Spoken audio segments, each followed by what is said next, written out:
अस्सलाम अलैकुम नाजरीन। आप देख रहे हैं बसमा न्यूज़ और मैं हूं आपकी मेज़बान। अगर आपके पूरे जिस्म में खुश्की, खुजली, सफ़ेद निशान, जल्द फटने या बार बार स्किन खुश्क होने की शिकायत है तो आज की ये वीडियो आपके लिए बहुत अहम है। आज हम बात करेंगे जिस्म की खुश्की की वजूहात, घरेलू इलाज, बेहतरीन ग़िज़ाएँ और वो आसान टिप्स जिनसे आप अपनी जिल्द को नरम, मुलायम और सेहतमंद बना सकते हैं। वीडियो आखिर तक ज़रूर देखें क्योंकि आखिर में हम बताएंगे एक ऐसा कुदरती नुस्खा जो बहुत फ़ायदेमंद साबित हो सकता है। जिस्म की खुश्की क्यों होती है? नाज़रीन, जिस्म की खुश्की कई वजूहात की वजह से हो सकती है। पानी कम पीना, सर्द मौसम, ज़्यादा गर्म पानी से नहाना, साबुन का ज़्यादा इस्तेमाल, विटामिन की कमी, एलर्जी या स्किन बीमारी, ज़ियाबीतस या हार्मोन मसाइल। बाज़ औक़ात खुश्की इतनी बढ़ जाती है कि जिल्द पर ख़ारिश और ज़ख्म भी बनने लगते हैं। पहला इलाज, पानी ज़्यादा पिएं। जिल्द को अंदर से नमी देने के लिए रोज़ाना कम अज़ कम 8 से 10 गिलास पानी पीना ज़रूरी है। पानी जिस्म से जहरीले मादे निकालता है और जिल्द को ताज़ा रखता है। दूसरी अहम चीज़, अच्छी ग़िज़ा अपनी खुराक में शामिल करें।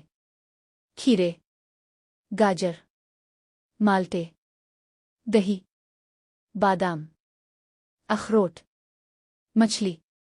ये ग़िज़ाएँ जिल्द को कुदरती आयल और विटामिन फराहम करती हैं।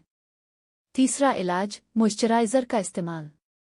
नहाने के फ़ौरन बाद नारियल का तेल, जैतून का तेल अच्छा मॉइस्चराइज़र इस्तेमाल करें। यह जिल्द की नमी को बरकरार रखता है। नहाने का सही तरीका, बहुत गर्म पानी जिल्द की कुदरती चिकनाई ख़त्म कर देता है, इसलिए नीम गर्म पानी इस्तेमाल करें। सख्त साबुन से परहेज़ करें। खुशबू वाले केमिकल साबुन कम इस्तेमाल करें। घरेलू नुस्खा, एक आसान नुस्खा, 2 चम्मच एलोवेरा जेल, 1 चम्मच नारियल का तेल, दोनों को मिलाकर रात को खुश्क जिल्द पर लगाएं। चंद दिन में फ़र्क महसूस हो सकता है। कब डॉक्टर से रुजू करें? अगर खुश्की के साथ शदीद ख़ारिश, खून आना, सुर्ख धब्बे, जिल्द में सूजन हो तो फौरी डॉक्टर माहिरन जल्द से राब्ता करें। नाज़रीन, अगर आपको हमारी ये मालूमाती वीडियो पसंद आई हो तो वीडियो को लाइक करें, शेयर करें और बसमा न्यूज़ चैनल को सब्सक्राइब करना ना भूलें। अल्लाह हाफ़िज़।